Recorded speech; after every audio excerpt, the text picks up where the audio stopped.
Hello student, welcome to Chemotonics. Myself Vikas Purwal. आज बच्चों हम लोग को डिस्कस करना है periodic table and its properties के एनसीईआरटी बेस्ड क्वेश्चंस, राइट। तो एक बार बच्चों बस इतना बता दो, क्या सब कुछ दिखाई पड़ रहा है? कुछ भी कट तो नहीं रहा? एक बार देख लो बेटा जरा।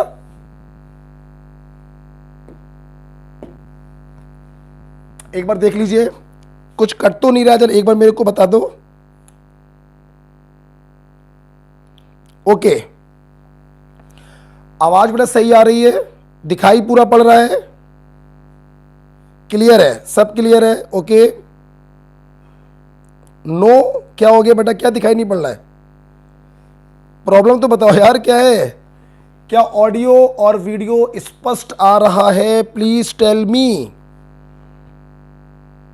यस, 11 बज चुकी है, जल्दी से बताइए। Yes sir, yes sir. Okay, सही है। ओके ओके ओके ओके, चलिए भाई। तो आज हम लोग करने जा रहे हैं periodic table and its properties के एनसीईआरटी बेस्ड क्वेश्चन। आइए देखते हैं क्वेश्चन नंबर 1 क्या है भाई। देखो जरा, विच of the following statement is incorrect for modern periodic table. अच्छा भाई, इनकरेक्ट, फॉल्स स्टेटमेंट हम लोगों को पता करना है। अच्छा, किसके बारे में? मॉडर्न पीरियोडिक लॉ के बारे में। आपको मालूम है मॉडर्न पीरियोडिक लॉ मोजले ने दिया था, और मोजले ने डिफरेंट एलिमेंट के लिए एक्सरे स्पेक्ट्रम को विजुलाइज किया था, और मोजले इक्वेशन थी under root nu is equal to a z minus b. तो मोजले ने इस चीज को देखा कि फिजिकल जो प्रॉपर्टीज हैं वो एटॉमिक मास पर नहीं, एटॉमिक नंबर पर डिपेंड कर रही हैं। यहां से जन्म हुआ मॉडर्न पीरियोडिक लॉ का। Physical and chemical properties depends on atomic number, not on atomic mass. जबकि पुराने टाइम पर मेंडलीफ ने बोला था कि physical and chemical property depends on atomic mass, जिसे हम कहते हैं ओल्ड पीरियोडिक लॉ, जो गलत था, राइट। तो आइए वन बाय वन इसके स्टेटमेंट हम लोग पढ़ते हैं।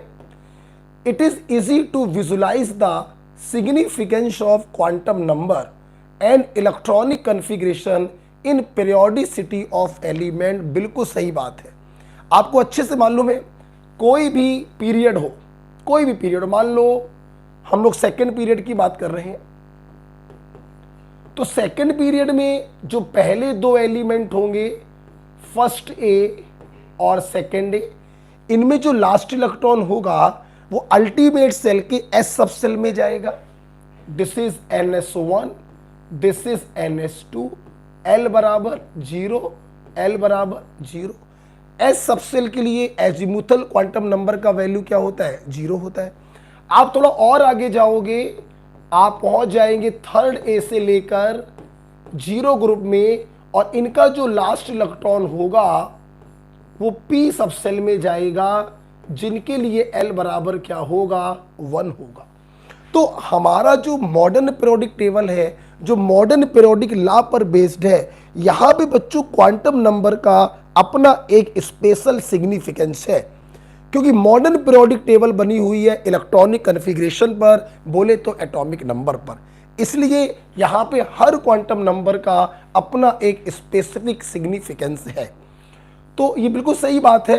आप यहां से गए, खत्म हो गया। जब आप वापस आएंगे तो आप फिर से देखिए, वापस आएंगे तो आपको फिर से क्या मिलेगा? L बराबर 0, L बराबर 0, L बराबर 1 1 1 1 1 1, 6 ग्रुप होंगे ना पी ब्लॉक के। फिर आप वापस आएंगे चौथे पीरियड में, फिर आपको क्या मिलेगा? L बराबर 0, L बराबर 0। तो आप लोग देख रहे हैं कि क्वांटम नंबर में एक रेगुलर चेंज हो रहा है। L बराबर 0, L बराबर 1, L बराबर 0, L बराबर 1। तो हमारे जो मॉडर्न पीरियोडिक टेबल है, यहाँ पे क्वांटम नंबर में एक पीरियोडिक चेंज होता है। बिल्कुल सही लिखा हुआ है। तो पहला जो स्टेटमेंट हो गया बच्चों, ट्रू हो गया। A plot of frequency of X ray emitted against atomic weight is straight line. गलत। हम लोगों ने एटॉमिक नंबर एटॉमिक नंबर में अगर ग्राफ आप प्लॉट करेंगे तो आपको स्ट्रेट लाइन मिलेगा। एटॉमिक वेट से तो मतलब ही नहीं हम लोगों को है मॉडर्न पीरियोडिक लॉ में। Modern periodic law atomic number पर बेस्ड है, ना कि एटॉमिक वेट पर, इसलिए ये गलत हो गया। मोजले ऑब्जर्व रेगुलरिटी इन कैरेक्टरिस्टिक एक्सरे स्पेक्ट्रा। मोजले ने एक्सरे पे काम किया था, स्टेटमेंट सही है। Electronic configuration of an atom determine the physical and chemical property. हमारी जो मॉडर्न पीरियोडिक टेबल है एटॉमिक नंबर पे आधारित है, इलेक्ट्रॉनिक कॉन्फ़िगरेशन पर आधारित है। ये वाला स्टेटमेंट भी बच्चों क्या है, सही है। तो आप बताइए गलत कौन सा हो गया, सेकंड। यही हमारा क्या होगा, ट्रू स्टेटमेंट होगा, राइट आंसर होगा। First is second. ओके, तो पहला वाला पॉइंट बहुत अच्छा था कि क्वांटम नंबर में भी पेरियोडिसिटी देखने को मिलती है। This is a very good point, this is a very good point, अच्छा पॉइंट था। आइए चलते हैं अगले क्वेश्चन की तरफ। क्वेश्चन नंबर 2 क्या है भाई, देखते हैं। क्वेश्चन नंबर 2 ये जो चाह रहे हैं ये लोग एटॉमिक नंबर 117 और एटॉमिक नंबर 120 इसके लिए कुछ आपसे ये चाह रहे हैं। बेटा आपको मालूम होना चाहिए हमारा जो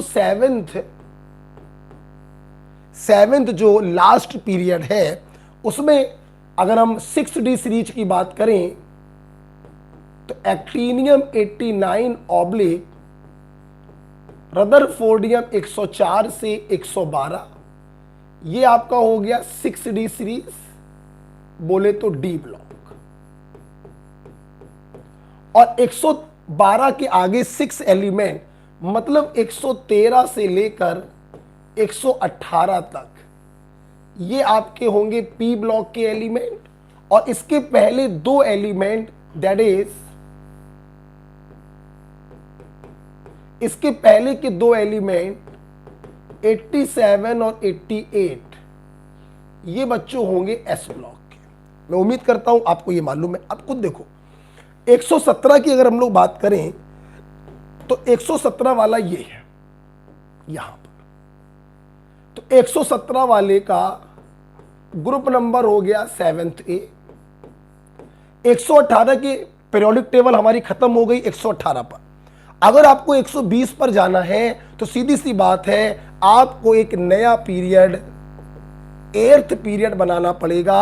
118, 119, 120, तो ये रहा आपका 120 वाला जिसका ग्रुप नंबर होगा 2nd A।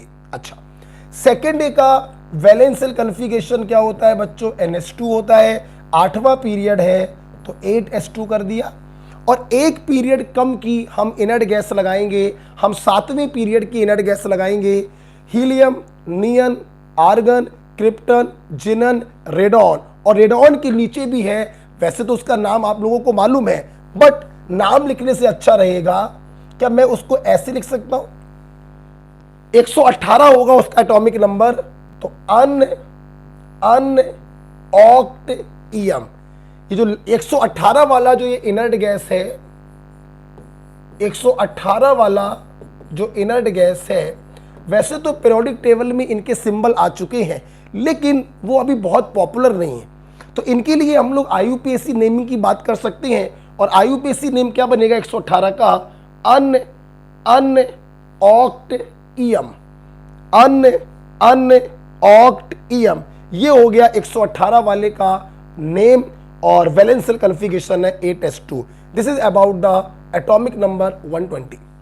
बात करते हैं एटॉमिक नंबर 117 के लिए बात करते हैं। 117 वाला जो है 7th A ग्रुप का है, NH2NP5। आप सभी को वैलेंशियल कॉन्फ़िगरेशन मालूम होगा। 7th पीरियड है तो 7S2 7P5। और आपको मालूम होना चाहिए बीच में आएगा 6D10 5F14 और 6th पीरियड की इनर्ट गैस लगाएंगे radon. This is the electronic configuration of atomic number 117, right. तो आइए पढ़ते हैं ऑप्शंस को। Z = 117 belongs to halogen family, सही है। इन 6th पीरियड, बच्चों गलत हो गया, यहीं से गलत हो गया, खेल खत्म करिए। 117 belongs to halogen family, okay. 7th period, okay, सही लिखा हुआ है। Z equal to 120 belongs to alkaline earth metal, बिल्कुल सही है। 8th पीरियड बिल्कुल सही है। इलेक्ट्रॉनिक कन्फिगरेशन होगा UuO 8s2, बिल्कुल सही है। आगे बढ़िए। 117 बिलोंग्स टू ऑक्सीजन फैमिली, गलत हो गया। ऑक्सीजन फैमिली का नहीं होगा, हेलोजन फैमिली का होगा, गलत हो गया। बच्चों मुझे ये हटाना पड़ेगा क्योंकि मेरे को चौथा ऑप्शन लेकर आना है। हटा दूं इसको, आइए। चौथा ऑप्शन क्या, नन ऑफ दीज है, तो नन ऑफ दीज तो नहीं होगा, तो हम लोग का आंसर क्या हो जाएगा, सेकंड। बात क्लियर है, समझ में आ गया बेटा पॉइंट। तो इस प्रकार से हम लोग अपनी पीरियोडिक टेबल की हेल्प से किसी भी एटॉमिक नंबर का block, period, group, electronic configuration कुछ भी प्राप्त कर सकते हैं। अगर आपने क्लास में पीरियोडिक टेबल को अच्छे से पढ़ा होगा, एस ब्लॉक का वैलेंशियल configuration NS1 NS2, P block का NS2 NP 1 to 6, D block का NS 0 to 2 N-1 D 1 to 10, F block का कन्फिग्रेशन क्या होता है, NS2 N-1 D 0 to 2 N-2 F 0 to 14। अगर आपने ये कन्फिग्रेशन समझे होंगे तो इस प्रकार के क्वेश्चन सेकंडों में सॉल्व हो जाते हैं। ओके, तो इसका बच्चों आंसर क्या हो गया, सेकंड आंसर हो गया, राइट। चलते हैं एक स्टेप आगे। क्वेश्चन नंबर 2 के बाद हम लोग बात करेंगे क्वेश्चन नंबर 3 की। देखिए क्या है भाई, arrange the following element in increasing order of metallic character. देखिए आप लोगों को ये बात मालूम होनी चाहिए कि हम लोग जब पीरियड में लेफ्ट टू राइट जाते हैं तो पीरियड में लेफ्ट टू राइट जाने पर आईपी जो है बढ़ता जाता है, मेटेलिक नेचर कम होता जाता है और नॉन मेटेलिक नेचर बढ़ता जाता है। और जब हम लोग किसी ग्रुप में ऊपर से नीचे जाते हैं तो आईपी का वैल्यू कम होता जाता है, मेटेलिक नेचर बढ़ता जाता है, नॉन मेटेलिक नेचर घटता जाता है। कहने का बच्चों मतलब क्या है, कहने का मतलब ये है कि अगर मैं एक स्क्वायर बनाऊं तो मैं आपसे कहूंगा इस स्क्वायर में राइट साइड में सबसे टॉप पर जो होगा ये मोस्ट नॉन मेटेलिक होगा और लेफ्ट साइड में सबसे नीचे जो होगा ये मोस्ट मेटेलिक होगा। आई होप आप लोग समझ गए होंगे मैं क्या कहना चाहता हूं। देखिए मैग्नीशियम, बेरिलियम, नाइट्रोजन, फास्फोरस और सिलिकॉन, यहां पर ये क्लियर हो चुका है। अगर मैं इनको अरेंज करूं तो बेरिलियम, उसके नीचे होगा मैग्नीशियम, ये हो गए आपके सेकेंडरी ग्रुप के, बेरिलियम और मैग्नीशियम। अच्छा, नाइट्रोजन, फास्फोरस आपके ये 5th ग्रुप के, नाइट्रोजन और फास्फोरस, और सिलिकॉन जो होता है वो 4th ग्रुप का है। ये देखिए, तो सबसे पहले तो आप ये समझ लीजिए कि मोस्ट मेटेलिक होगा मैग्नीशियम और उससे थोड़ा सा कम मेटेलिक होगा बेरिलियम। ये एस ब्लॉक के मेंबर हैं, हाईली मेटेलिक होंगे, और ये पी ब्लॉक के मेंबर हैं, इनमें नॉन मेटेलिक कैरेक्टर ज्यादा होगा। तो सबसे ज्यादा मेटेलिक बच्चों कौन होगा, मैग्नीशियम। सोडियम भी है, ये क्या चक्कर है। अच्छा ओके ओके, करेक्शन है बेटा, करेक्शन है बच्चों, ये नाइट्रोजन नहीं है, ये सोडियम है। क्या है बेटा, सोडियम है, करेक्शन कर लीजिएगा। यहां पे सोडियम दिया गया है, नाइट्रोजन हमारे पास नहीं है। ओके, नाइट्रोजन हमारे पास नहीं है, हमारे पास सोडियम है। तो बच्चों सोडियम कहां होगा, सोडियम 1st ग्रुप में होगा आपका यहां पर। अरे मेरे भाई और उनके भाई, अभी भी देखिए लेफ्ट में सबसे नीचे जो होगा वो आपका मोस्ट मेटेलिक होगा। तो सबसे ज्यादा बच्चों मेटेलिक कौन हो गया? सोडियम। अच्छा अच्छा भाई, सारे के सारे मैच कर रहे हैं। अच्छा, सोडियम से कम कौन होगा? मैग्नीशियम। चलो भाई, दो मैच कर गए, दो हमारे गलत हो गए। मैग्नीशियम से बच्चों कम कौन होगा? बेरिलियम होगा। हाँ भाई, यहां पर भी बेरिलियम है और यहां पर भी क्या है? बेरिलियम है।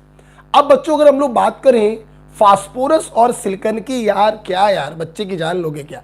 लेफ्ट टू राइट आप लोग जाएंगे, आईपी बढ़ता जाएगा, नॉन मेटेलिक नेचर बढ़ता जाएगा, मेटेलिक नेचर कम होता जाएगा।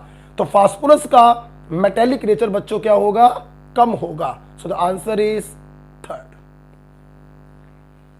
बात क्लियर है? फास्फोरस जो होगा ज्यादा नॉन मेटेलिक होगा, लेस मेटेलिक होगा, इसलिए फास्फोरस पीछे जाएगा।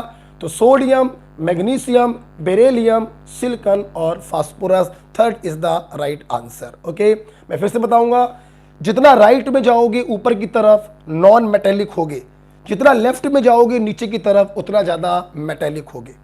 तो सोडियम, मैग्नीशियम, बेरिलियम। ओके, देखिए बच्चों, सोडियम बिल्कुल ठीक है, उससे कम मैग्नीशियम बिल्कुल ठीक है, उससे कम बेरिलियम बिल्कुल ठीक है। फास्फोरस और सिलिकॉन में देखेंगे, राइट में जाओगे तो नॉन मेटेलिक होगे, लेफ्ट में जाओगे तो मेटेलिक होगे। बिल्कुल ठीक है मेरे भाई, the answer is third. Answer is third. Clear? हाँ भाई, क्वेश्चन नंबर 3 बताएंगे। क्वेश्चन नंबर 3, बेटा अंजलि, आयन खान, बेटा क्या गंदी गंदी बातें कर रहे हो? कैलेक्स, अबे केमिस्ट्री की क्लास में बायो की बातें कर रहे हो, इतना बायो से प्रेम है? वैसे होना चाहिए, क्योंकि बायो 90 क्वेश्चंस की होती है, होना चाहिए, बट घर पर दिखाओ ना, दूसरे की क्लास में दिखाओगे? Okay okay okay, right. तो आइए बच्चों, जस्ट ए मिनट। हाँ बच्चों, अबे बाबा बाबा को छोड़ो, ये बताओ ये क्वेश्चन क्लियर हुआ? तो राइट वाला नॉन मेटेलिक, लेफ्ट वाला मेटेलिक, जल्दी से बताओ क्लियर हो गया?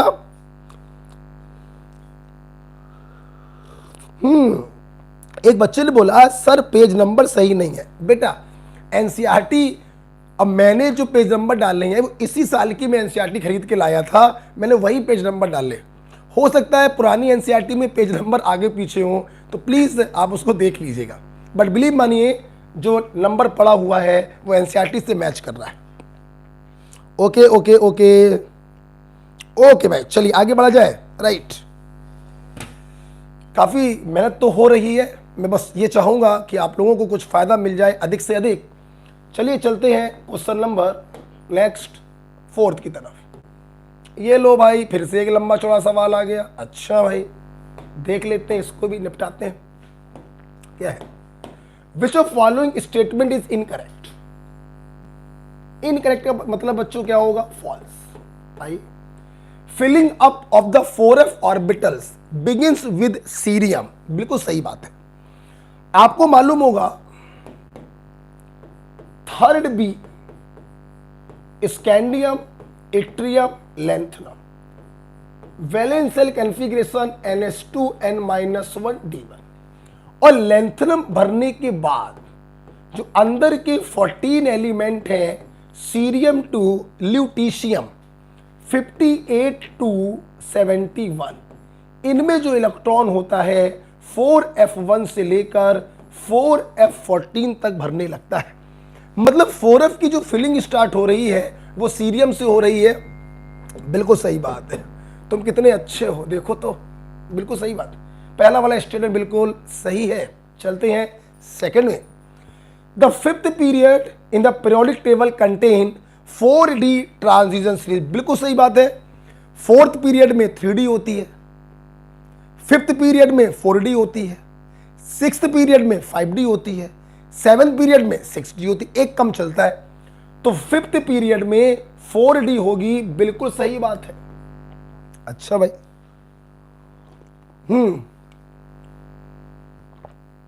Zinc, cadmium and mercury, they are not consider as transition element, बिल्कुल सही बात। देखिए ट्रांजिशन एलिमेंट, इसको हटा दो, देखिए, बात करते हैं ट्रांजिशन एलिमेंट। आइए लिखेंगे element having to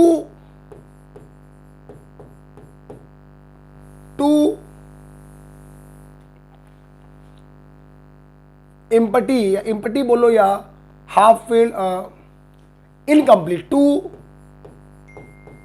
incomplete shell, either in its atom or ion। Transition element हम किन्हें कहते हैं? ऐसे एलिमेंट जिनकी दो सेल इनकम्प्लीट हो, चाहे एटॉमिक फॉर्म में चाहे आयनिक फॉर्म में, उन्हें हम लोग कहते हैं ट्रांजिशन एलिमेंट। प्लीज ध्यान से मेरी बात सुनिएगा। अगर अपन बात करें second B, zinc, cadmium, mercury, second B बोलो या आईयूपीएससी में 12th बोलो, आपको मालूम होना चाहिए कि इनका जो कॉन्फ़िगरेशन होता है वो NS2 N-1 D10 होता है, और इनका NP क्या पड़ा होगा? खाली पड़ा होगा। मतलब जो सेकंड बी के जो एलिमेंट हैं, जिंक, कैडमियम और मरकरी, इनका अगर आप ध्यान से देखें तो सिर्फ बाहर वाला सेल इनकम्प्लीट है। आप देखिए, वैलेंस सेल का S सबसेल तो भरा हुआ है, लेकिन P सबसेल खाली है। जो अंदर वाला इनका सबसेल होगा N-1, जब D भरा हुआ है मेरे भाई तो S भी भरा होगा और P भी भरा होगा। हाँ, सेकंड बी के जो एलिमेंट होते हैं इनका सिर्फ वैलेंस सेल खाली होता है, एक सेल इनकम्प्लीट होता है, अंदर वाला सेल फुलफिल्ड होता है।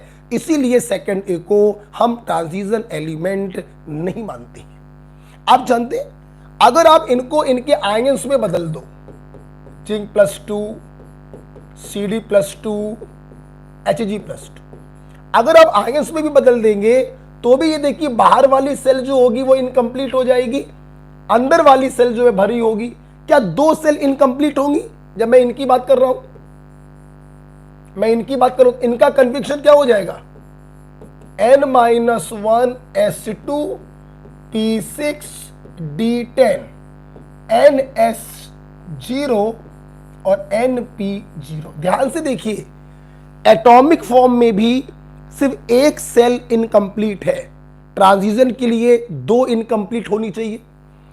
आयनिक फॉर्म में तो बाहर वाला खत्म ही हो गया, सारी सेल फुलफिल्ड हो गई हैं। मतलब किसी भी सूरत में सेकंड बी के एलिमेंट ट्रांजिशन एलिमेंट नहीं हो सकते, इनकी दो सेल कभी भी इनकम्प्लीट नहीं होती।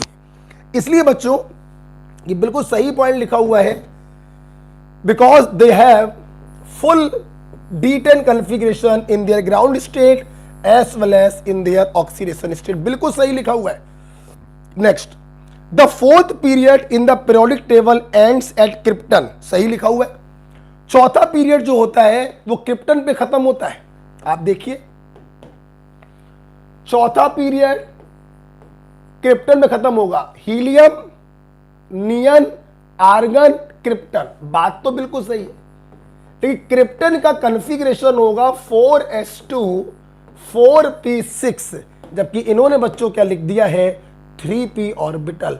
इसलिए ये क्या हो गया? गलत हो गया, और यही हमारा राइट आंसर होगा। बात समझ में आया बेटा? तो बहुत ही खूबसूरत सवाल है और जिनको मैं वेल एक्सप्लेन कर रहा हूं। बताइए, क्या ये वाला क्वेश्चन क्लियर हुआ? बताओ, जल्दी से बताओ भाई, क्या ये वाला क्वेश्चन क्लियर हो गया? ये पूरा पॉइंट आपको क्लियर हुआ? चौथा वाला इनकरेक्ट क्यों है? अरे भाई प्रीति चौधरी, अच्छा यस सर हो गया। अच्छा अब्दुल बेटा ओके ओके, अंबुज क्लियर है, ठीक है। विराट सिंह बेटा क्लियर हो गया, ओके। तो ये क्वेश्चन भी क्लियर हो गया। चलते हैं हम लोग नेक्स्ट क्वेश्चन की तरफ। बच्चों थ्योरेटिकल सेक्शन है, ध्यान रखिएगा, थोड़ा टाइम लगेगा। आइए देखते हैं भाई, which of following statement is incorrect, फिर से फॉल्स पूछा है। Boron has less first ionization energy than beryllium. पूरा सेक्शन आज का थ्योरेटिकल है, पीरियोडिक टेबल इनऑर्गेनिक का पार्ट है, सेशन पूरा थ्योरेटिकल है। एक एक क्वेश्चन में चार चार सेंटेंसेस हैं, थोड़ा समय लगेगा आज की क्लास में। बोरॉन, बोरॉन बच्चों होगा 2s2 2p1 और बेरिलियम होता है 2s2। बेरिलियम का पहला इलेक्ट्रॉन 2s से निकल रहा है और बोरॉन का पहला इलेक्ट्रॉन 2p से निकल रहा है। आपको मालूम होना चाहिए s का पेनिट्रेशन पावर p से ज्यादा होगा, इसलिए बेरिलियम का IP1 जो होगा वो बोरॉन से ज्यादा होगा। तो boron has less first IP than beryllium, बिल्कुल सही है। Next, the penetration capacity of 2s is more than 2p, बिल्कुल सही है। The removal of the outermost electron required less energy down a group, बिल्कुल सही है। बच्चों किसी भी ग्रुप में अगर ऊपर से नीचे जाएंगे तो साइज बढ़ता जाएगा, IP का वैल्यू कम होता जाएगा। तो यही तो लिखा है, removal of outermost electron required less energy on going down the group, सही लिखा है। Next, an electron is added to a neutral gaseous atom with absorption of energy, ये बच्चों क्या हो गया, गलत हो गया।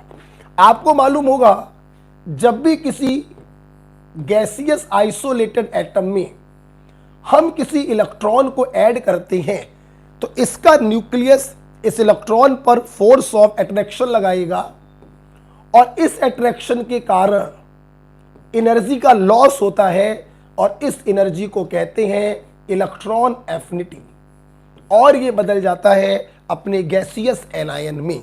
तो प्रोसेस बच्चों एक्सोथर्मिक होगा, प्रोसेस बच्चों एक्सोथर्मिक होगा, इन्होंने बोला है एंडोथर्मिक, फोर्थ वाला गलत हो गया, यही आपका राइट आंसर होगा।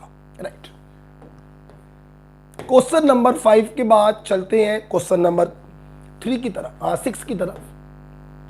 देखिए आप लोगों से पूछा जा रहा है the correct order of size. देखिए बच्चों एक बात बता दें, फॉर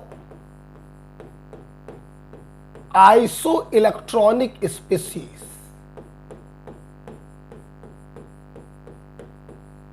जो भी स्पीसीज आइसो इलेक्ट्रॉनिक होती हैं उनका साइज जो होता है वो directly proportional to E/P ratio.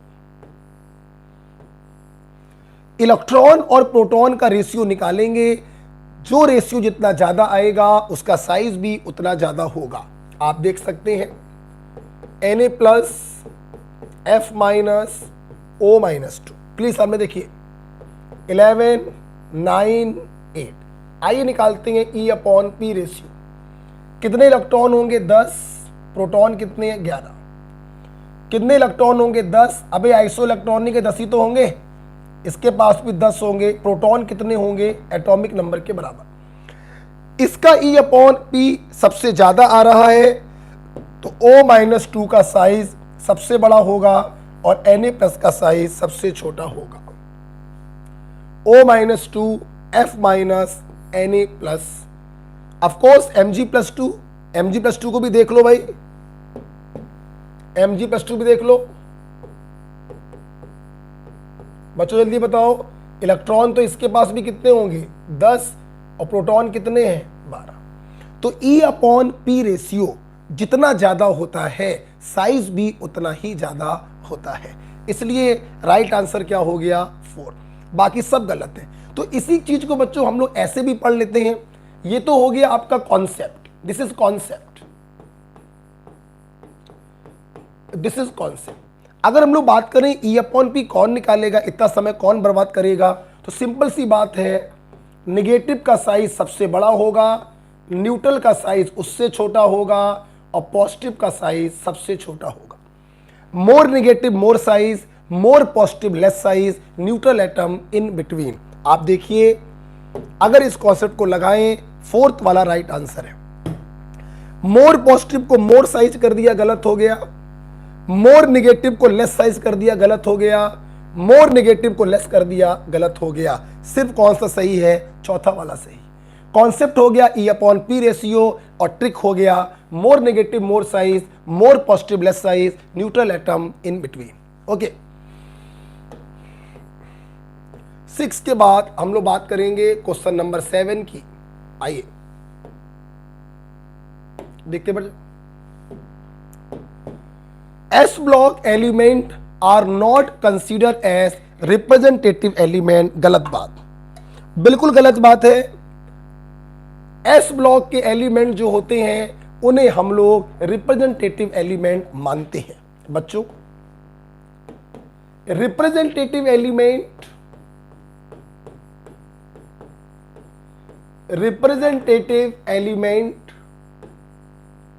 का मतलब होता है element having only one incomplete shell, only one incomplete shell, only one incomplete shell, उसे हम लोग कहते हैं representative element. Element having only one incomplete shell, और इसके एग्जाम्पल होते हैं S and P block except zero group.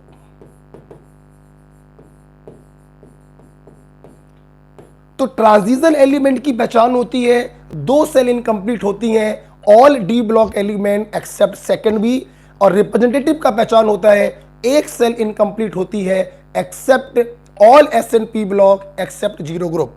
इसलिए पहला वाला पॉइंट क्या हो गया? गलत हो गया। नेक्स्ट,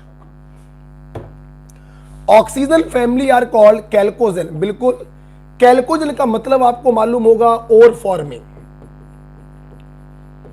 इसलिए ये वाला पॉइंट सही हो गया। पूछा क्या गया है? करेक्ट पूछा गया है मेरे भाई। अगर करेक्ट पूछा गया है तो सेकंड ही आंसर होगा, बाकी देखेंगे। Zinc, cadmium, mercury source most of the property of transition element. गलत हो गया। मैंने अभी अभी आपको बताया था इनको हम ट्रांजिशन एलिमेंट नहीं मानते। Mendeleev left the gap under gallium and germanium in his periodic table. बिल्कुल गलत हो गया। आपको याद होगा मेंडलीफ ने जो गैप छोड़ा था वो एल्यूमिनियम के नीचे छोड़ा था और सिलिकॉन के नीचे छोड़ा था। इसका मेंडलीफ ने नाम दिया था एका एल्यूमिनियम और इसका मेंडलीफ ने नाम दिया था एका सिलिकॉन। आपको मालूम होगा भविष्य में एका aluminium is equivalent to gallium and एका silicon is equivalent to germanium. तो कौन सा स्टेटमेंट बच्चों आपको सही लग रहा है? सेकंड वाला स्टेटमेंट सही है। आपका राइट आंसर क्या होगा? सेकंड होगा। ओके, आपको लग रहा होगा सारे क्वेश्चन एनसीईआरटी से फ्रेम्ड क्वेश्चन है। आप देख सकते हैं क्या इस लैंग्वेज में किसी किताब में आपको क्वेश्चन मिलेगा? नहीं, ये हाथों से बनाए हुए क्वेश्चंस हैं। ऑफ कोर्स हाथों से ही बनाए होंगे, पैरों से तो मैं लिख नहीं पाता हूं, इसलिए इसका आंसर क्या होगा? सेकंड ही होगा। चलते हैं आगे। क्वेश्चन नंबर सेकंड के बाद क्वेश्चन नंबर 8। क्वेश्चन नंबर 8 क्या है भाई? Which of following statement is incorrect. बार बार उसी प्रकार के क्वेश्चंस आ रहे हैं, वो तो आएंगे ही क्योंकि ये थ्योरेटिकल चैप्टर है। अगर पूरे चैप्टर को मुझे समेटना था तो स्टेटमेंट वाले सवाल मुझे बनाने पड़े, राइट? देखते हैं। Electron gain enthalpy become more negative with increase in atomic number across the period. देखिए, electron gain enthalpy become more negative. बच्चों, मोर नेगेटिव का मतलब more exothermic. Usually, not always, usually left to right जब period में जाते हैं तो आप लोग जानते हैं साइज कम होता जाएगा। साइज कम होता जाएगा तो इनकमिंग इलेक्ट्रॉन पर फोर्स ऑफ अट्रैक्शन बढ़ता जाएगा, इसलिए निकलने वाली एनर्जी बढ़ती जाएगी। नो डाउट बहुत सारी इरेगुलरिटीज है, इसमें कोई शक नहीं, बट यूजली ऐसा देखने को मिल सकता है कि लेफ्ट टू राइट जाने पर मोर एक्सोथर्मिक होते जाएंगे। हम इस पॉइंट को लेकर आल्दो संदेह के घेरे में है, कि काफी सारे एक्सेप्शंस होते हैं पीरियड में चलने पर, संदेह के घेरे में है, छोड़ दो हम कहते हैं। आगे बढ़िए। Noble gases have large positive electron gain enthalpy, डंके की चोट पर कहेंगे सही है। नोबल गैस का इन कॉन्फ़िगरेशन क्या होता है? कंप्लीट होता है, NH2 ऑक्टेट कंप्लीट है, इनकमिंग इलेक्ट्रॉन की कोई चाहत नहीं है, इलेक्ट्रॉन एफिनिटी 0 है, फिर भी इलेक्ट्रॉन डालोगे तो एनर्जी देनी पड़ेगी, प्रोसेस होगा एंडोथर्मिक, डेल्टा H का साइन होगा पॉजिटिव। बिल्कुल सही लिखा है, डंके की चोट पर कहेंगे ट्रू। आगे बढ़े। The process of adding electron to the atom always endothermic, ये कौन सा पॉइंट हो गया? Always endothermic. अबे इलेक्ट्रॉन डालने पर तो एनर्जी निकलती है, एटम में डाल रहे हैं ना, एटम में डाल रहे, तो न्यूट्रल एटम में अगर इलेक्ट्रॉन को डाला जाए तो प्रोसेस एक्सोथर्मिक होता है, ना कि एंडोथर्मिक। ऑफ कोर्स कुछ एक्सेप्शन है, एक्सेप्शन आपको मालूम है, सेकेंड ए ग्रुप, नाइट्रोजन और 0 ग्रुप, जहां पे प्रोसेस एक्सो नहीं एंडो होता है। तो इन्होंने जो ऑलवेज लगा दिया ये गलत है। आप ऑलवेज नहीं बोल सकते, आप ये बोल सकते हैं 0 ग्रुप में पॉजिटिव होगा electron gain enthalpy, second group में पॉजिटिव होगा इलेक्ट्रॉन गेन एंथैल्पी, नाइट्रोजन में पॉजिटिव होगा, बाकी सब में तो नेगेटिव होगा ना, इसलिए डंके की चोट पर क्या है? गलत। Okay. The effective nuclear charge increases on going left to right in a period, आप अच्छे से मालूम है, पीरियड में चलने पर जेड इफेक्टिव बढ़ता जाता है, बिल्कुल सही है। तो अब बताइए, जब ये वाला पॉइंट इनकरेक्ट है तो इसके बारे में क्या ख्याल है आपका? ऑफ कोर्स करेक्ट वाला ही ख्याल होगा, क्योंकि इसमें तो हम डंके की चोट पर कह रहे हैं ना कि ये इनकरेक्ट है। तो ये वाला जो पॉइंट लिखा हुआ है ना, ये मोस्ट ऑफ द एलिमेंट के लिए लिखा हुआ है कि यूजली पीरियड में जाने पर इलेक्ट्रॉन एफिनिटी बढ़ती जाती है, मोर नेगेटिव होती जाती है इलेक्ट्रॉन गेन एंथैल्पी। तो ठीक लिखा हुआ है, हम टिक क्या करेंगे यहां पर? थर्ड वाला तो बिल्कुल गलत लिखा हुआ है, इलेक्ट्रॉन एफिनिटी हमेशा एंडो नहीं होती, ये एंडो होती है सिर्फ 3 लोगों के केस में, सेकेंड ए, 0 ग्रुप और नाइट्रोजन। ओके, चलिए चलते हैं एक स्टेप हम लोग आगे। 8th के बाद क्वेश्चन नंबर 9 देखेंगे। The first ionization enthalpy value आपको दी है 3rd पीरियड की। बेटा एक बात बताइए, 3rd पीरियड देखिए, sodium 3s1 3s2 3s2 3p1 3s2 3p2। वैसे तो आपको मालूम है लेफ्ट टू राइट जाने पर आईपी की वैल्यू बढ़ती जाती है, लेकिन आपको अच्छे से मालूम है सेकेंड ए ग्रुप का जो आईपी होता है वो 3rd ए ग्रुप से ज्यादा होता है due to penetration power. Reason क्या है बच्चों? Penetration power. तो राइट ऑर्डर क्या बनेगा? सोडियम, सोडियम से ज्यादा मैग्नीशियम, लेकिन एल्यूमिनियम का मैग्नीशियम से कम होगा, और फिर सिलिकॉन। और अच्छा लिखना चाहो तो और अच्छा लिख दो, सोडियम, उससे ज्यादा एल्यूमिनियम, उससे ज्यादा मैग्नीशियम और उससे ज्यादा सिलिकॉन। तो सबसे कम वैल्यू होगी सोडियम की 577, उससे ज्यादा वैल्यू होगी एल्यूमिनियम, अच्छा 496। 577 से भी छोटा क्या है? 496। उससे बड़ा एल्यूमिनियम 577, उससे बड़ा मैग्नीशियम 737, उससे बड़ा सिलिकॉन 786। ये बच्चों इनके आईपी के ऑर्डर होंगे। क्लियर बात? तो कौन सा ऑर्डर सही है? सोडियम के लिए लगाएंगे 496, 2 मिल गए। एल्यूमिनियम के लिए नहीं, पहले आएगा मैग्नीशियम। मैग्नीशियम के लिए 737,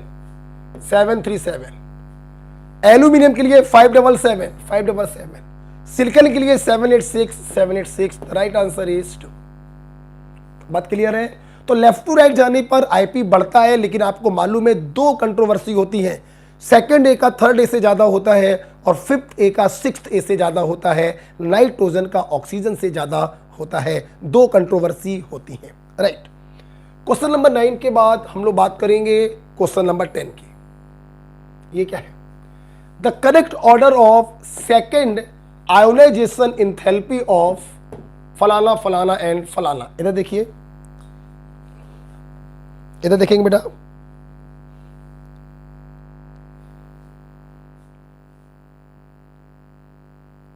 ओके, इधर देखिए बेटा।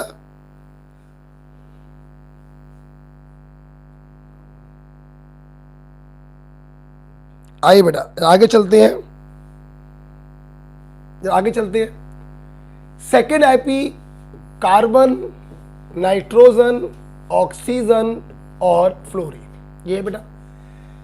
कार्बन का कॉन्फ़िगरेशन क्या है? 2s2 2p2, नाइट्रोजन का 2s2 2p3, ऑक्सीजन का 2s2 2p4 और फ्लोरीन का 2s2 2p5। राइट। अपन से फर्स्ट आईपी की बात नहीं चल रही, सेकेंड आईपी की बात चल रही है, तो एक इलेक्ट्रॉन तो पहले हटा दीजिए, अपन को दूसरे को कंपेयर करना है। इसलिए कॉन्फ़िगरेशन इसका क्या हो गया? 2s2 2p1, 2s2 2p2, 2s2 2p3 और 2s2 2p4। आप देख सकते हैं यहां पे इलेक्ट्रॉन 2p1 से हटेगा, यहां पे 2p2 से, यहां पे 2p3 से और यहां पे 2p4 से। बच्चों लेफ्ट टू राइट जाने पर आईपी बढ़ता जाएगा, लेकिन ये हाफ फिल्ड है तो इसका आईपी क्या होगा? ज्यादा। ऑर्डर क्या बनेगा? कार्बन, उसके बाद नाइट्रोजन, उससे ज्यादा फ्लोरीन और उससे ज्यादा oxygen. This is the order of second IP. Check करते हैं कौन सा मैच कर रहा है। ऑक्सीजन, फ्लोरीन, नाइट्रोजन और कार्बन। ओके, आइए मैं आपको एक बात बताता हूं। IP1 का ट्रिक तो आपको मालूम ही होगा। लिप, बे, कन, फनी, ये IP1 का ट्रिक होता है।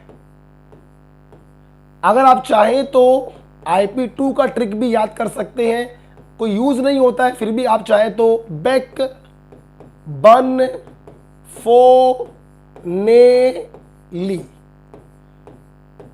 This is the trick for IP2। तो आप देखिए ऑक्सीजन का सबसे ज्यादा है, उससे कम फ्लोरीन का है, उससे कम नाइट्रोजन का है और उससे कम कार्बन का है।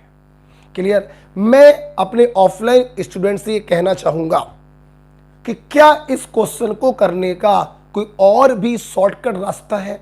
अगर है तो मुझे व्हाट्सएप करिएगा। वो रास्ता मैंने आपको क्लास में बताया है। एक रास्ता ये हो सकता है कि आप इस प्रकार से देख लें, एक रास्ता ये हो सकता है कि आप ऐसे याद कर लें IP2 का ऑर्डर बेक, बन, फुनेली, और एक रास्ता और भी हो सकता है। मैं चाहूंगा आप मुझे वो व्हाट्सएप करें। राइट। तो ये सेकेंड आईपी का ऑर्डर हो गया। बात करते हैं कुछ आगे की हम लोग। Question number 11, which of the following pair have most negative and least negative electron gain enthalpy. बेटा आपको मालूम है पूरी पीरियोडिक टेबल में सबसे ज्यादा इलेक्ट्रॉन एफिनिटी क्लोरीन की होती है। इलेक्ट्रॉन एफिनिटी सबसे ज्यादा, तो electron gain enthalpy most negative होगा। यस, इलेक्ट्रॉन एफिनिटी मैक्सिमम होता है क्लोरीन के लिए, इसलिए इसका electron gain enthalpy most negative होगा। तो आप बताइए मोस्ट नेगेटिव किसका हो गया बच्चों? क्लोरीन का हो गया मोस्ट नेगेटिव। ये गलत हो गया, ये गलत।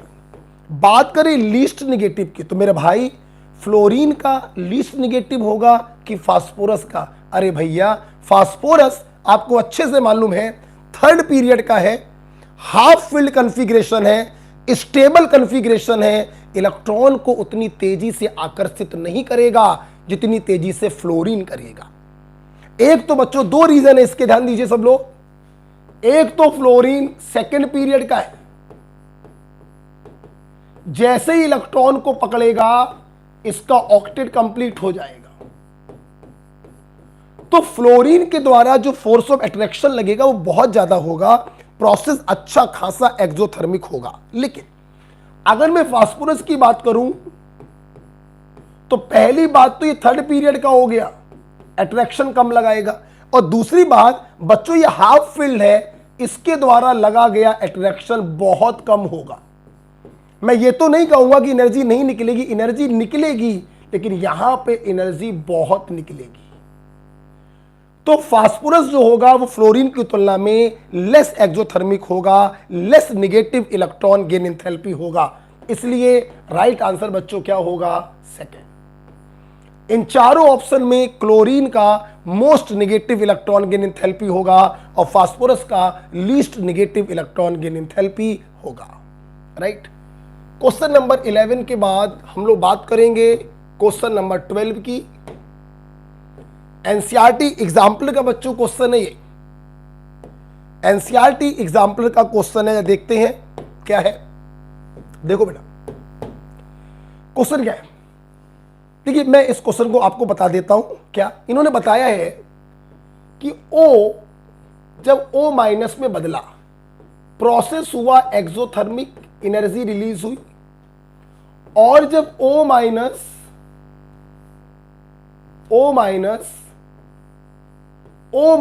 2 में बदला, ये सेकेंड इलेक्ट्रॉन एफिनिटी होगा, प्रोसेस होगा एंडोथर्मिक।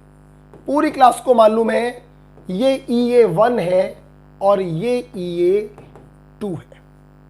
राइट। देखो बेटा, अब अगर मैं ओवरऑल बात करूं तो O ने जब दो इलेक्ट्रॉनों को पकड़कर O-2 बनाया, तो दोनों को अगर हम जोड़ दें तो ओवरऑल प्रोसेस जो आएगा वो पॉजिटिव आएगा। पॉजिटिव मतलब एंडोथर्मिक। तो इनका कहना हमसे क्या है? इनका कहना यह है कि गैसियस ऑक्सीजन जब गैसियस ऑक्साइड में बदलता है तो आल दो ऑक्साइड का ऑक्टेट कंप्लीट हो गया, ऑक्टेट कंप्लीट हो गया, it achieve neon like configuration. तो एनसीईआरटी एग्जाम्पल ने सवाल क्या बनाया, जब O ने दो इलेक्ट्रॉन एक्सेप्ट किए तो ये इनर्ट गैस जैसा हो गया, मतलब स्टेबल हो गया, फिर भी O-2 का बनना फेवरेबल नहीं होता है, क्यों? ये सवाल। तो आंसर साफ है, exothermic process are more favourable than endothermic process. भले इसने अपने ऑक्टेट को अचीव कर लिया हो, बट गैसियस फेज में this process is overall endothermic, इसलिए ये प्रोसेस अनफेवरेबल है। बात समझ में आ रही है? तो अगर हम लोग देखें, अब क्वेश्चन को पढ़ते हैं। The process of formation of O-2 is unfavourable even through O-2 is isoelectronic with neon. यही मैंने बताया कि ऑक्टेट कंप्लीट कर लिया O-2 ने, फिर भी ये प्रोसेस अनफेवरेबल क्यों है? रीजन आपके सामने है, because the process is overall endothermic and endothermic process are unfavourable. तो ऑप्शन पढ़ते हैं। ऑक्सीजन इज मोर इलेक्ट्रोनेगेटिव, कोई मतलब नहीं इसका। Addition of electron in oxygen result in larger size of ion, कोई मतलब नहीं इसका, कोई मतलब नहीं इसका। Electron repulsion outweigh the stability gain by achieving noble gas configuration, this is the right answer. कि दूसरा इलेक्ट्रॉन डालने में इतना ज्यादा रिपल्सन लग रहा है, प्रोसेस इतना ज्यादा एंडोथर्मिक हो गया कि ऑक्टेट पूरा होने का भी उसको फायदा नहीं मिल पाया और ओवरऑल प्रोसेस अनफेवरेबल हो गया। तो द राइट आंसर इज बच्चों third. Okay, next question number 13 की हम लोग बात करेंगे। देखिए बेटा क्या है क्वेश्चन है, which of following statement is not related to the modern periodic table, sorry is related to the modern periodic table is incorrect. NCERT example का क्वेश्चन है, मॉडर्न पीरियोडिक टेबल को लेकर इनमें से कौन सा सेंटेंस गलत है, ये आपसे पूछा जा रहा है, ये आपसे पूछा जा रहा है।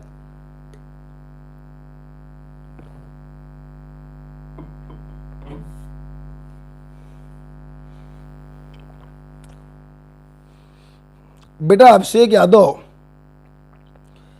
पता नहीं कहां से आते हो तुम लोग, मुझे तो नहीं मालूम कौन सी दुनिया से आ रहे हो, मुझे तो ये सब नहीं मालूम है, लेकिन जहां से भी आ रहे हो थोड़ा सा लग रहा है कि सही जगह से नहीं आ रहे। और आपके मैसेजेस ये तो जरूर बता रहे हैं कि भाई आपने क्या संस्कार लिए हैं घर से, माता पिता का क्या बिहेवियर होगा। अब ऑनलाइन बड़ा चल रहा है तो ज़्यादा तो नहीं बोल सकते, लेकिन समझ तो गए होंगे मैं क्या बोलना चाहता हूँ। गलत है बेटा, है ना, नहीं पढ़ना है तो कोई बात नहीं, अपन घर पर बैठ सकते हैं, एंजॉय करो यार, सर्दी का मौसम है, आराम से सो जाकर। यहाँ पे आके गंदगी फैलाने से क्या फायदा है, कुछ मिल रहा है क्या, कोई मजा आ रहा है क्या तुमको? अकेले बैठे हो कमरे में, गंदगी फैला रहे हो यूट्यूब पर। अरे सो जाके यार, है ना, क्योंकि मम्मी का पैसा भी काला है, पापा का पैसा भी काला है, कैसे यार आप क्या पता। तो इस प्रकार के काम बेटा ना करो, है ना। हाँ बेटा ब्लॉक कर दिया जाएगा, अब चूंकि मुझे ब्लॉक करना आता नहीं है तो मैं कल ब्लॉक करवा दूंगा। ओके, सो प्लीज पढ़ाई करिए, अच्छा लगेगा।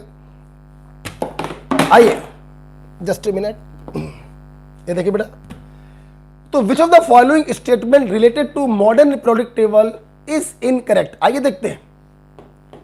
The P block has 6 column, बिल्कुल सही बात है, because maximum 6 electron can occupies in all orbital in P subshell, बिल्कुल सही बात है।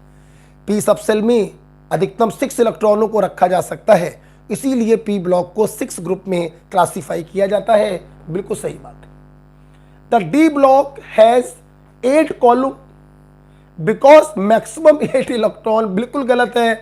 आपको मालूम होगा बच्चों, डी सबसेल में 5 ऑर्बिटल होते हैं, मैक्सिमम 10 इलेक्ट्रॉनों को भरा जा सकता है, इसलिए 10 ग्रुप होते हैं, ये गलत है। Each block contains a number of column equal to number of electron that can occupy in that subshell, यही तो पढ़ा रही थी देर से, सही लिखा है। उस सबसेल में मैक्सिमम जितने इलेक्ट्रॉन भरे जा सकते हैं उस ब्लॉक में उतने ही ग्रुप्स होते हैं, वर्टिकल कॉलम होते हैं। The block indicate value of azimuthal quantum number for last subshell that receive electron, बिल्कुल सही बात है।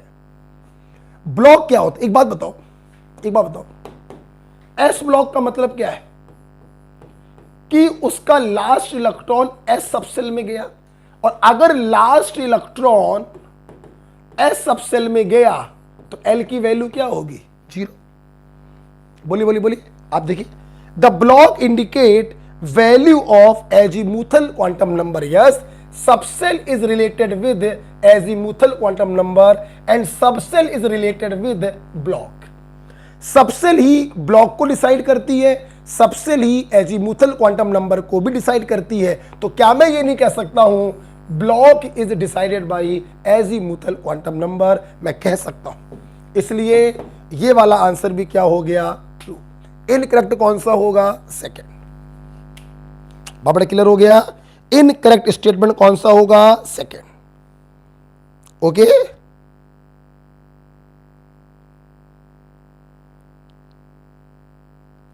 हाँ बच्चों ठीक है बेटा, नेक्स्ट क्लास में ब्लॉक कर दिया जाएगा, ठीक है। आप लोग दूर रहिए ऐसे लोगों से, ठीक है।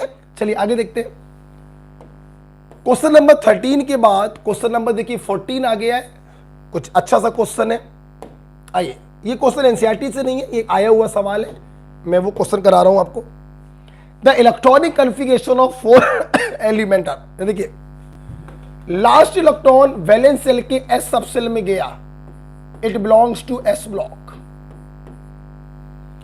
यहां पे अगर हम लोग देखें तो लास्ट इलेक्ट्रॉन जो है ये अल्टीमेट सेल, ये पेनल्टीमेट सेल, ये एंटी पेनल्टीमेट सेल के एफ सब सेल में जा रहा है। बच्चों ये कौन सा ब्लॉक हो गया? एफ ब्लॉक हो गया। लास्ट इलेक्ट्रॉन देखिए पी सब सेल में जा रहा है, ये पी ब्लॉक हो गया। अल्टीमेट के अंदर पेनल्टीमेट के डी में जा रहा है, ये डी ब्लॉक हो गया। ओके, आपने सबके ब्लॉक पता कर लिए। विच of the following statement about this is not correct, मतलब फॉल्स। लास्ट इलेक्ट्रॉन किस सेल के किस सब सेल में जा रहा है वो ब्लॉक को डिसाइड करता है। अल्टीमेट सेल के एस सब सेल में गया, S block like first. Ultimate shell के पी सब सेल में गया, P block like third. Pen ultimate के डी सब सेल में गया, D block fourth. Pen ultimate के डी सब सेल और एंटी पेन अल्टीमेट के एफ सब सेल में गया, F block like second. Right, क्या सही है क्या गलत है देखते हैं। First is a strong reducing agent. बच्चों एस ब्लॉक के जो एलिमेंट होते हैं उनका आईपी बहुत कम होता है, वो अपने इलेक्ट्रॉन को बड़ी आसानी से निकाल देते हैं और जो इलेक्ट्रॉन जितनी आसानी से निकालता है वो उतना पावरफुल रिड्यूसिंग एजेंट होता है। पहला वाला स्टेटमेंट क्या है? True. Second is A D block element, गलत हो गया बच्चों, एफ ब्लॉक एलिमेंट होगा। Third has high electron affinity, P block का है, वैलेंस सेल में 7 इलेक्ट्रॉन है तो इसका ग्रुप क्या होगा? 7th। 5 और 2 7। अगर 7th है तो 7th की इलेक्ट्रॉन एफिनिटी सबसे ज्यादा होती है क्योंकि ये बिल्कुल राइट वाला ग्रुप होता है, तो ये भी क्या हो गया? True. Fourth source variable oxidation number. बच्चों बिल्कुल सही बात है, डी ब्लॉक के जो एलिमेंट होते हैं ये वेरिएबल ऑक्सीडेशन नंबर शो करते हैं। क्यों? क्योंकि ये बॉन्डिंग में वैलेंस वाले एस इलेक्ट्रॉनों का भी यूज करते हैं और पेन अल्टीमेट सेल के डी इलेक्ट्रॉनों का भी यूज करते हैं। इसलिए डी ब्लॉक के जो एलिमेंट होते हैं वेरिएबल ऑक्सीडेशन नंबर शो करते हैं। जैसे आपने सुना होगा आयरन का फेरस और फेरिक +2 भी होता है और +3 भी होता है, तो ये भी क्या हो गया? सही। कौन सा स्टेटमेंट गलत है बच्चों? सेकंड वाला गलत है, क्योंकि सेकंड वाला डी ब्लॉक का नहीं है, सेकंड वाला बच्चों एफ ब्लॉक का है। ओके होगी बात। और भी तरीके आप लोगों को मालूम है ब्लॉक्स निकालने के, ये सब तरीके आपने हमसे पढ़ रखे हैं। यहां पर मैं पूरी तरीके से कंसेप्चुअल ही पढ़ाता हूं। राइट, देखते हैं क्वेश्चन नंबर 14 के बाद हम लोग बात करेंगे क्वेश्चन नंबर 15 की। यस, ये एनसीईआरटी का क्वेश्चन है, बनाया गया सवाल है, देखेंगे। Which of the following statement is are not true. Not true का मतलब बच्चों फॉल्स। इनमें से कौन सा स्टेटमेंट फॉल्स है regarding diagonal relationship of beryllium and aluminium? आइए, आप सभी को मालूम है lithium, beryllium, boron, sodium, magnesium, aluminium, silicon. Second period के एलिमेंट थर्ड पीरियड के उन एलिमेंट से सिमिलरिटी शो करते हैं जो उनके डायगोनली अपोजिट होते हैं। इसी सिमिलरिटी को कहते हैं डायगोनल रिलेशनशिप। ओके होगी बात। लगभग बराबर इन लोगों का इलेक्ट्रोनेगेटिविटी होता है और चार्ज अपॉन साइज रेशियो, आयनिक पोटेंशियल भी इन लोगों का लगभग बराबर होता है। तो इन्होंने क्वेश्चन उठाया है वो कौन सी प्रॉपर्टी है जो बेरिलियम और एल्यूमिनियम की सेम होती हैं। तो आइए देखते हैं। पहला, both react with NaOH to liberate hydrogen. बिल्कुल सही बात है। आप जानते हैं बच्चों बेरिलियम और aluminium both are the amphoteric metal, और एम्फोटेरिक मेटल होने के कारण ये NaOH से रिएक्शन करती हैं। आप भविष्य में हाइड्रोजन एंड इट्स कंपाउंड में रिएक्शन पढ़ेंगे, बनाते हैं अपना एलिमेंटेट। मैं यहां पे नहीं सिखाऊंगा। और साथ में कौन सी गैस निकलती है? हाइड्रोजन। इसलिए पहला वाला जो पॉइंट है बिल्कुल सही है।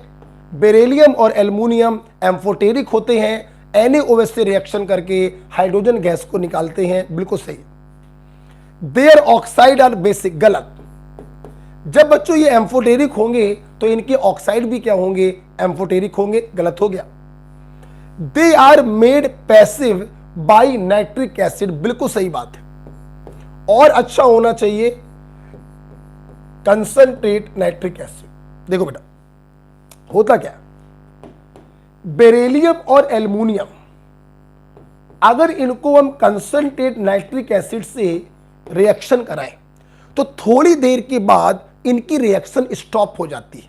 पैसिव का मतलब स्टॉप होना, क्यों, रीजन, कंसंट्रेट HNO3 एक ऑक्सीडाइजिंग एजेंट होता है, ये इनको ऑक्सीडाइज करता है इनके ऑक्साइड में, और इनके जो ऑक्साइड होते हैं वो इनके ऊपर ऐसे एक लेयर टाइप की बना लेते हैं, ऑक्साइड की लेयर बन जाती है, और इस लेयर के कारण बेरिलियम और aluminium become passive, become inert in concentrate HNO3। तो ये वाला पॉइंट क्या हो गया, सही हो गया। Their carbide give acetylene on treatment with water, no बच्चों, नो, फॉल्स। मैं आपको बताना चाहूंगा, कहां बता दें, यहां बता दे रहे, beryllium carbide is Be2C and aluminium carbide is Al4C3। जब ये लोग वाटर से रिएक्शन करते हैं तो एसिटिलीन नहीं बच्चों, मीथेन गैस बनती है। इसीलिए बेरिलियम कार्बाइड और एल्यूमिनियम कार्बाइड को हम मीथेनाइड के नाम से जानते हैं। ओके, तो फोर्थ वाला भी गलत हो गया। कौन कौन से गलत है, second and fourth, the right answer is 4। तो इस प्रकार से हम लोगों ने NCERT से 15 क्वेश्चन हैंडमेड क्वेश्चन सॉल्व करे। अगली क्लास जो कि संडे को होगी 11 बजे, उसमें हम लोग प्रीवियस ईयर के क्वेश्चंस करेंगे ऑन पीरियोडिक टेबल। तब तक खुश रहिए, पढ़ते रहिए, मेरे साथ बने रहिए। ओके बच्चों, गुड नाइट, बाय बाय।